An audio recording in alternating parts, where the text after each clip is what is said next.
Huawei Mate 20 Lite Review. A stylish mid-range phone, but not the best value. We can expect the forthcoming Huawei Mate 20 Pro to essentially be the Samsung Galaxy Note 9 to the Huawei P20 Pro's Samsung Galaxy S9. It will be an iterative flagship phone upgrade.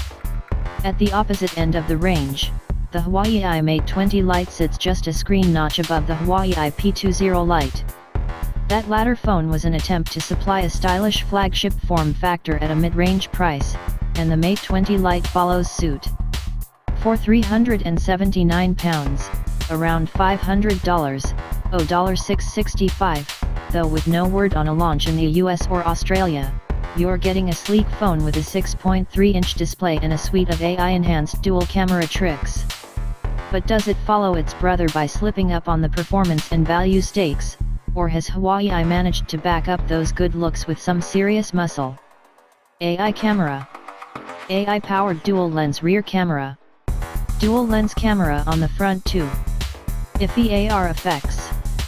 Huawei's big push with the Mate 20 Lite is the fact that it's an AI-powered smartphone like the full-fat Huawei P20 and Huawei P20 Pro, but with a significantly lower price tag. Before you start imagining a next-level Alexa-like assistant attending to your every whim, the company's modest AI push mainly operates in conjunction with the camera. We'll get into the nitty-gritty of camera performance in the relevant section, but the AI enhancements are worth focusing on up front. Opening the camera app and pointing at a subject, the Huawei Mate 20 Lite will read the scene and adjust to the appropriate setting automatically. If it's an overcast day, it will decipher this and inform you that it has made the necessary changes.